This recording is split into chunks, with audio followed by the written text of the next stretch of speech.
Last, am I right?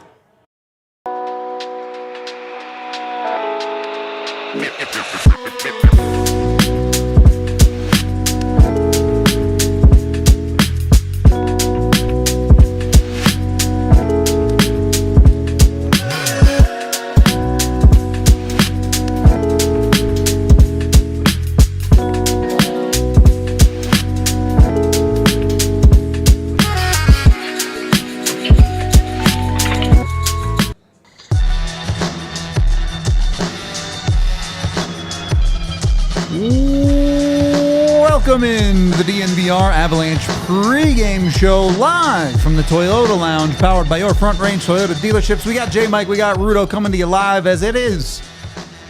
Not that the first two games didn't matter, not that they weren't important, but this is the first real big game of the season, right, J-Mike?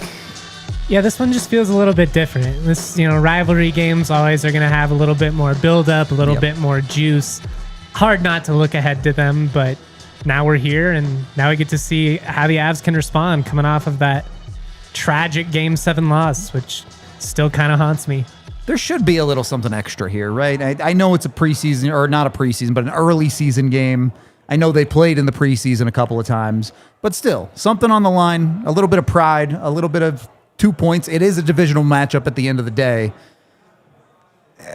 I'm curious where the Avs take this one. Not that, Dallas is not going to be an easy opponent by any stretch, but I am interested to see how it plays out. I'm interested to see where this team's at from an emotional standpoint. Is it a situation where you have that internalized added motivation and that's a positive? Or is it borderline a distraction because this is the team that you haven't been able to get through? You've been thinking about them all summer. You had this game scheduled on the calendar. Do you come out too amped? That is something I'm definitely going to have my eyes on. Yeah, and it would not be the first time the Avs overcharged the engine a little bit trying to get up for a game, right? It is something that at times in the past they have been prone to. As we've talked about so many times at the start of the season, I do think having Landeskog back helps prevent that a lot. That's a good point. He's a guy that will help them keep a little bit more even keel when it comes to situations like this. But I do expect some pop to their game out of the start.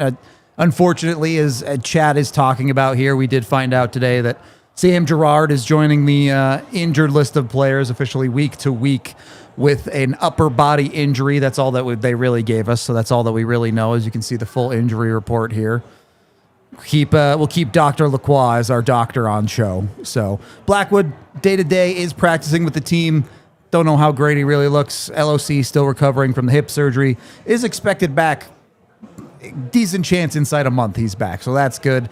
But losing Girard is obviously, it's a blow to the Avs. You have replacements ready to rock, but you don't really know what you're going to get out of the Avs defense now in the same way.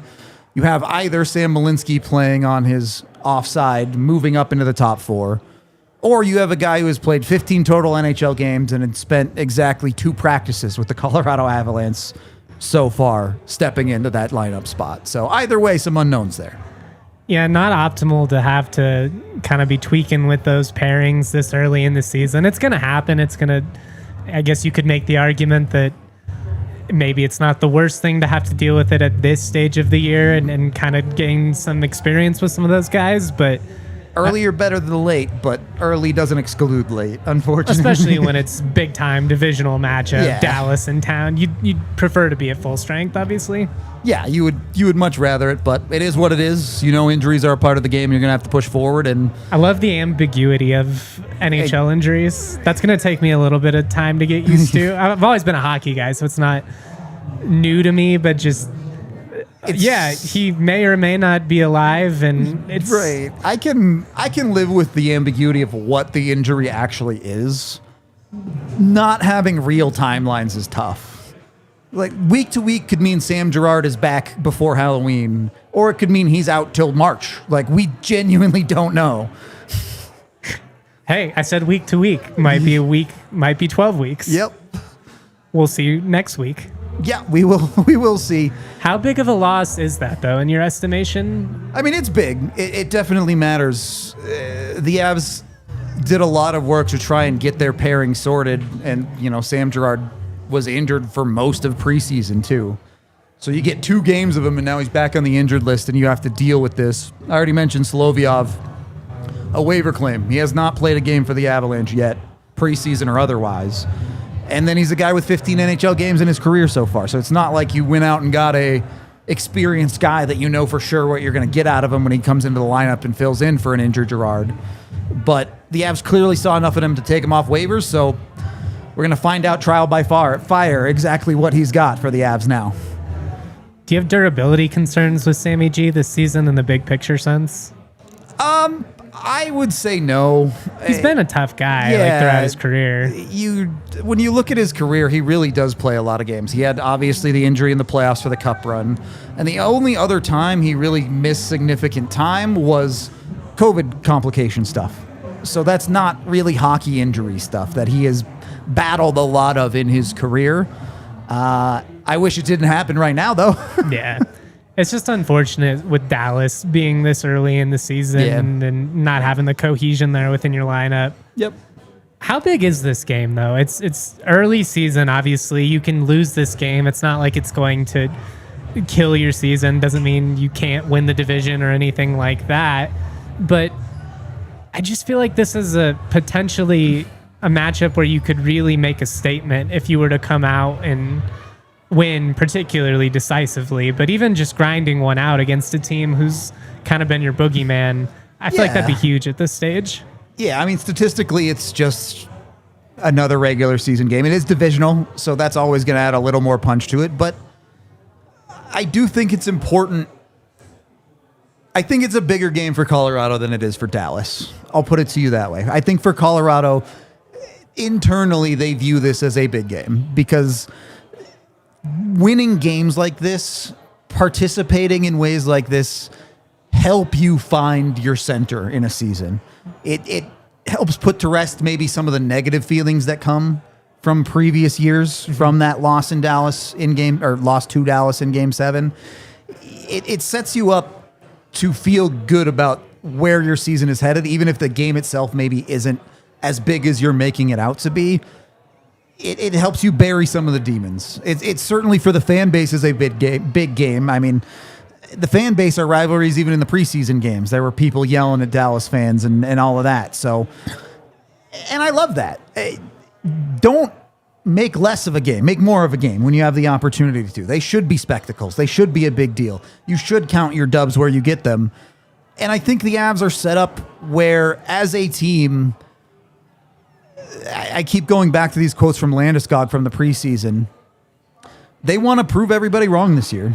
And I know there's a lot of people, Butcher Gross and guys, that think the Avs are favorites and are putting it at the top. But there's a lot of people that are kind of discrediting the Avs as an opportunity to win the West this year because of teams like Vegas and Dallas. And the Avs have taken that in, and at times I think they get a little bit too crazy, angry Nate style of play. And this year I think they've done a much better job of taking that, channeling it into playing hockey. And the Avs have not played their best hockey game yet this season. So this would be a good one to do it in. I'll put it to you that way. If they come out firing just on all cylinders in this one, do you have any qualms potentially about it being a team that too frequently plays to the level of their competition? Like, did they play down to... I know Utah games are always weird. You've been very open about that, so maybe it's not enough of a sample size to even be talking about stuff like that yet, but... The Avs do play down sometimes. They absolutely do. Their entire career, back to 96, they do this. But some of that is because hockey seasons are long, man. You can't give 110%, 82 games. Months, yeah, right. Like, you just can't do it. So sometimes you let a little bit off the gas against a weaker opponent, and thankfully against Utah, it didn't catch them. They got away with it in that one. With Dallas, you'd assume they're going to be up for it. Yeah. I would be pretty disappointed if they didn't come out and they might not play their best game, but if the effort wasn't there, I'd be pretty disappointed. It's not fair to call something 3 games into the season a playoff preview or anything like that, at least for the actual like rosters, lineups, how the game's going to get played. But this should have a playoff atmospheres to it. Stylistically, this should be two teams that are at each other's throats, because put aside all the rivalry stuff, this is your 1 and 2 seed in the Central, very, very likely this year. Right. You're trying to prove that you are the guy in the driver's seat in this division. It's the first major checkpoint of the season, and in an 82-game season, there's going to be a lot of them. Yep. But big-time matchup, Saturday night, home crowd. You know, people across the league are going to have their eyes on this one. Mm-hmm. It's kind of a litmus test for where you're at right now. It is. It is. And the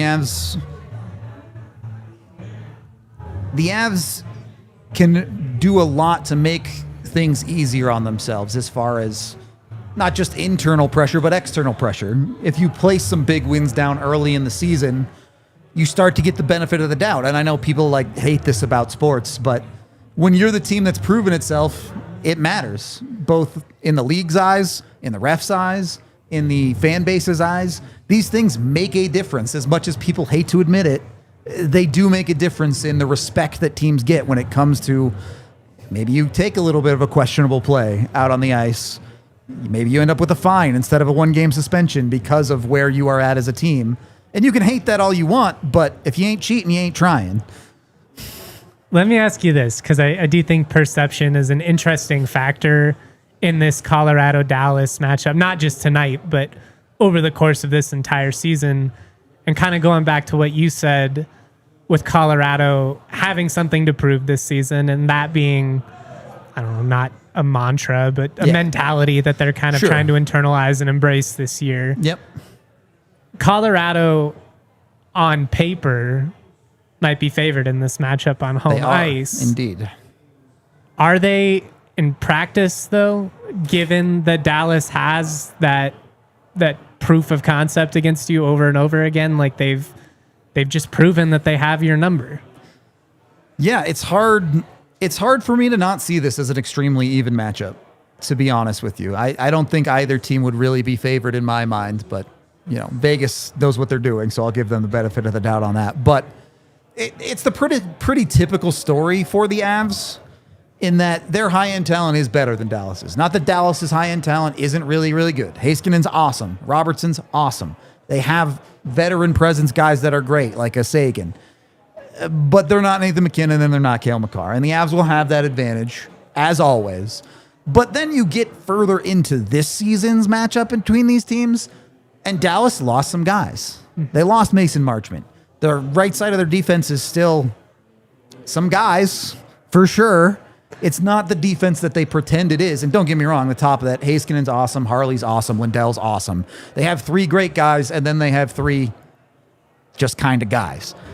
And where the Avs have struggled historically with this team is that Dallas depth, top to bottom. Yes, the Avs had the high-end firepower, but Dallas just kept coming at you in waves and waves and waves in a way that the Avs struggled to consistently keep up with. And I just don't feel Dallas being quite as consistent when you go through their depth this season. Not that they're bums or anything. They added some pieces. Fax is back. But they aren't the team that's going to grind you into the dirt quite as badly as they were.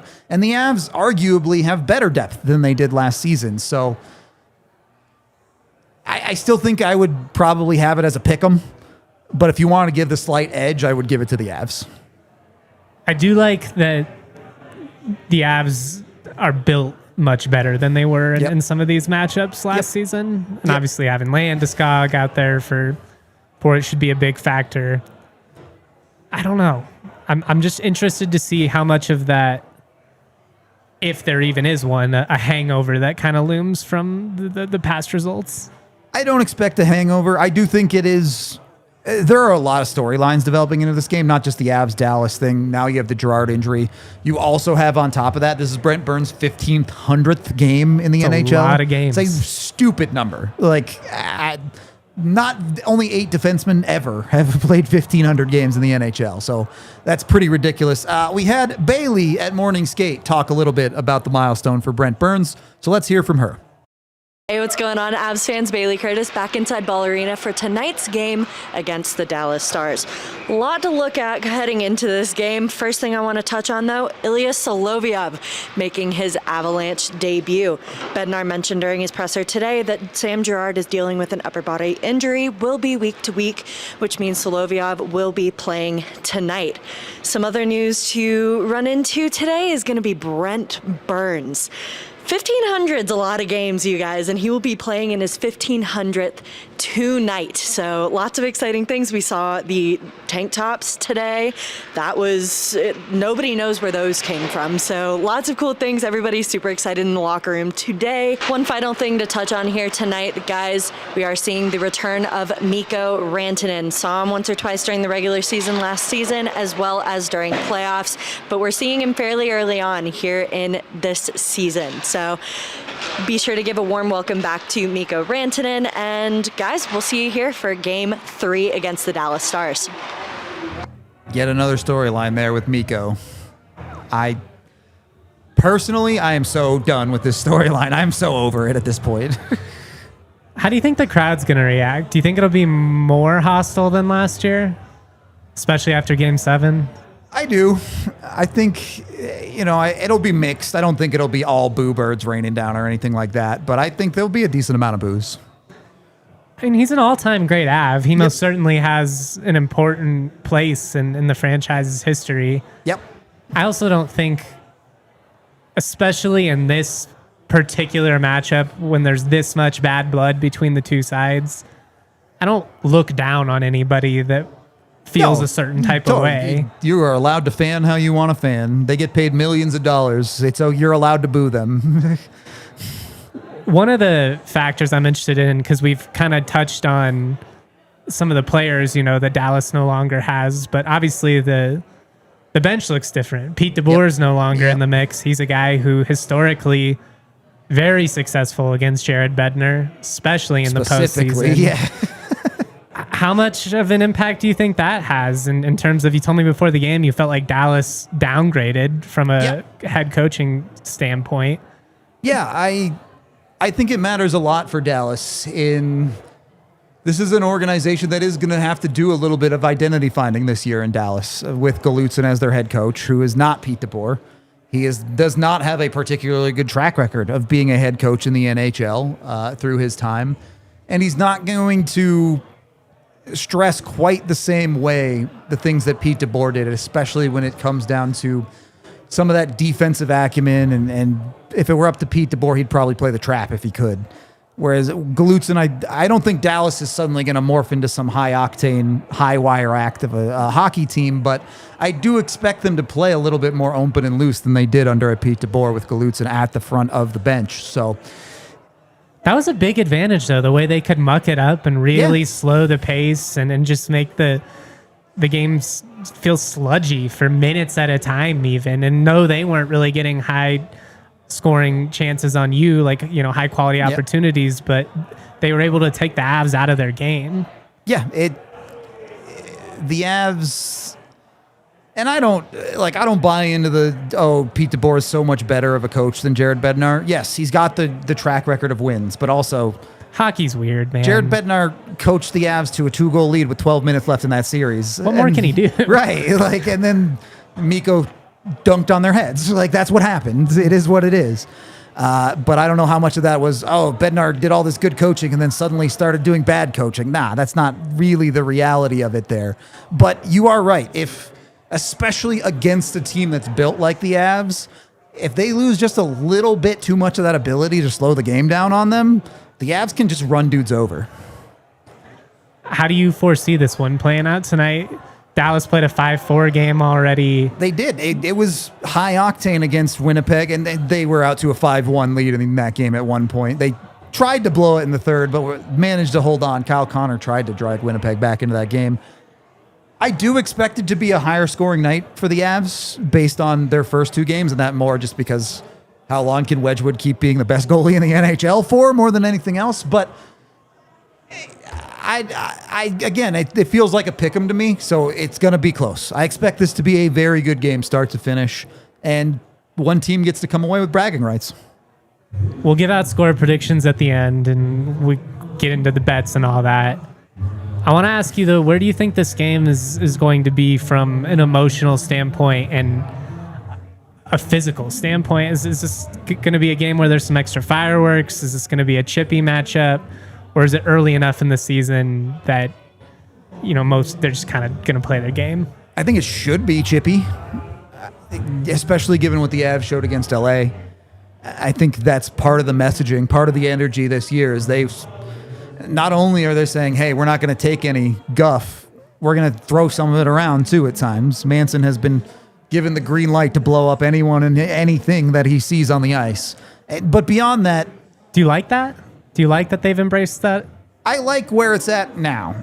It's one of those things where you can't step Don't over go the line. overboard. Yeah, exactly. Don't take yourself out of the game. game. It has to be the right amount. And that's what I want to see tonight. I want to see the right amount of that. You want to get under Dallas's skin, but if you blow your top and you start taking bad penalties, that's the type of thing that sinks you in a game like this. Well, that's kind of going back to what I said at the beginning of, is this going to be a matchup that means more and fuels you in a positive way? Or is it one that takes you out of your mental and you're out there seeing red, headhunting, and you got guys in the box all night and you look up and it's just, oh, we lost this game by 3 because we played like a bunch of maniacs? Ask me again in the post game and I'll have that answer for you. Fair enough. How much pain do you anticipate from the old player curse, which is a lingering storyline that never seems to go away? You pretty much are buckled in for at least a point each for Duchesne and Mikko, right? Because that's just the way it seems to go with the Avs. The ex-players always get theirs.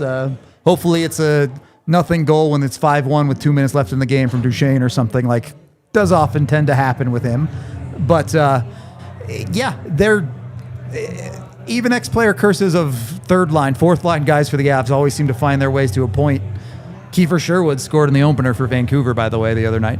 But Mikko Rantanen and Matt Duchene are good players. Mikko, arguably a top 5 winger in the NHL. You can only prepare so much for guys like that, right? This is the first game this year where the Avs going into it, I feel like they might have to outscore some of their problems. So you have to live with what goes in against you when Mikko pulls off some nonsense tip from 90-degree angle that goes in, and then you have to have an answer from a Brock Nelson or a Gabe Landeskog or Nathan. I don't care who it is, but you're going to have to outscore that. What's the formula for that, do you think? Because they didn't really play their sharpest game the other night. They had a couple of good goals, but puck management wasn't great. Didn't feel like possession was super in sync at times.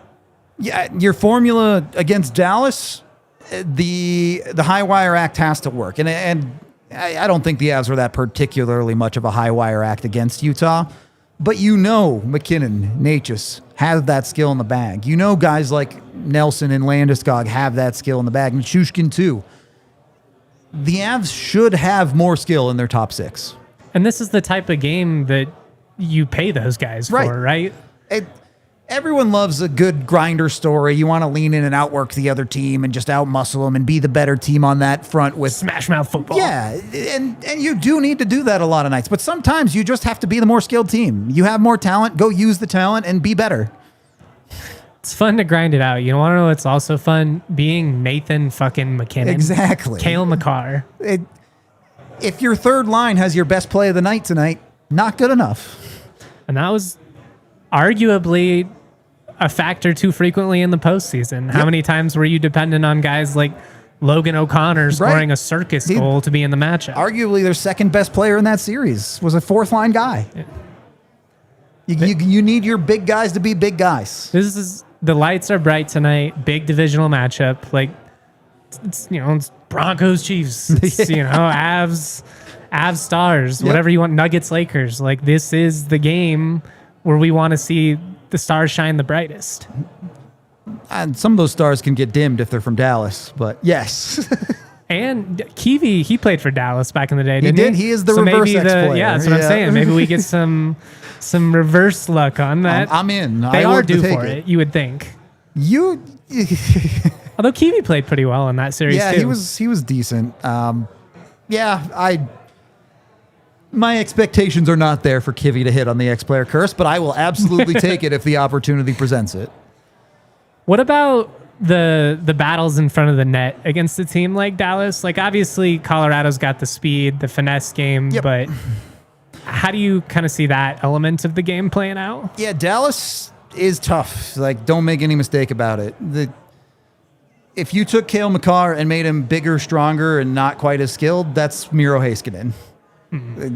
Dude is a beast on both ends of the ice. Esa Lindell is one of the best defensive D in the league. He's super awesome. Thomas Harley kind of sucks defensively, but he's really good offensively, so it is what it is. Dallas has the pieces that they rarely ever give up anything easy in the middle of the ice. You're not going to... You can get there, but you have to earn it. And you need to be Nichushkin, who also technically another X-star. So maybe he's the guy to bet on when it comes to that side of things. But you're not going to see a lot of power move to the middle with Dallas because they're just not going to give you that space. So you're going to need to create openings either via your speed, like you mentioned, good puck movement. If you are a crazy man and you can put yourself down there in that swamp in front of the net, good luck to you. It's going to be hard to dig pucks out tonight, though. Be interested to see who can grind one out. Can we get like a good stick Lecky moment? Landeskog, he's never been shy down there. I hope it's Landy. I'll put it to you that way. I feel like Landy is the Dallas killer element that the Avs have in full force this year that they've been missing for a couple of years. He's the X factor. And I know he showed up for part of that playoff series, but this is the last time I'll talk about this playoff series, I promise. But should he have played the first two games? Let's go on a whole 20-minute tangent.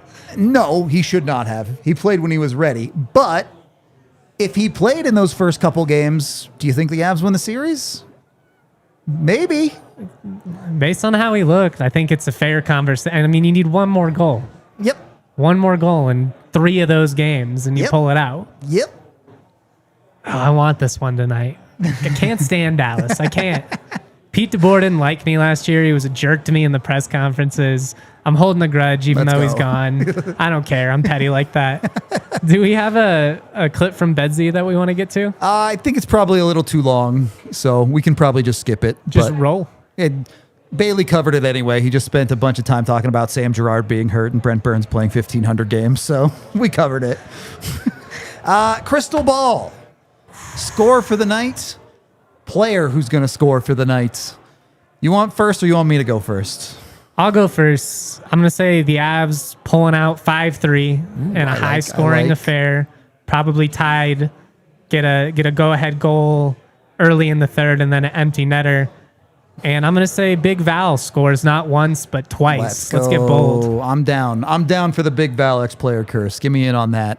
I am going to go 4-3 overtime. OT. I think we're seeing our first OT of the season. That would check with having had to have worked back-to-back late nights. The Broncos playing at 7:30 in the morning. Like, you're not getting out of here before midnight, bud. Easily. Sorry. That's all right. Maybe I-25 will be cleared up by then anyways. That's true. At 1 a.m., the traffic is not horrible. We can only hope. I'm going to take for a goal scorer Brock Nelson. I think that's the... Landy is obviously the feel-good story, but that second line in general, you took Nichushkin.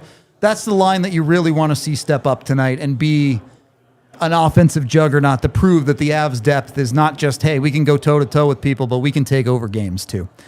Then we have our pregame picks presented by Bet365, where, of course, things are never ordinary. I went 3 for 3 last game, so if you're a believer in hot streaks, maybe tack along with me here on the bets at Bet365. Taking the over, like I said, 4-3 in overtime. I took the Brock Nelson goal anytime at plus 225, a little BCB action. And then I am taking a little bit of a feeling out process in this game. I do think we will see, I think I picked, it was no score in the first 10, actually, not the first period. But nonetheless, I think the early parts of this game will be some of that high-energy physicality you were talking about, J-Mike. I like it. Slow start, but then we get an offensive explosion over the rest of the game. That's what I'm in for. We are, of course, partnered with Bet365. When you do gamble with them, you must be 21 or older, physically located in Colorado. And if you or someone you know has a gambling problem, call or text 1-800-GAMBLER today. shout out Bet365. Shout them out. Shout them out. Any final thoughts, J. Mike, before we wrap this one up? This isn't a game that defines your season, but it is a game that can set the direction for the type of team that you are going to be this year. If you are going to be the team that, paces the Central Division, that's able to secure home ice, whether they actually need it or not, you can go in circles, I get it. But this is the type of performance that you have a chance to prove you're for real in. Yep. And I'd really like to see the Stars shine, and not the Dallas Stars, the Avs Stars, but Don't give them any openings, right? Yes. Don't let anyone have a chance to say, well, they lost this game or they didn't accomplish this. Just go out and win tonight, and there's nothing anybody can say. You know what's better than losing? Winning. Just win, baby. Just win, baby. We are going to wrap up this pregame show for you. We've got a watch along coming just a few minutes from now, so join us for that. And, of course, we'll be live after the game no matter what, breaking it down, whatever the score, whatever the time. We appreciate y'all. This has been the DNVR Avalanche pregame show, and we will talk to you in a few minutes. We all silly like the mayor.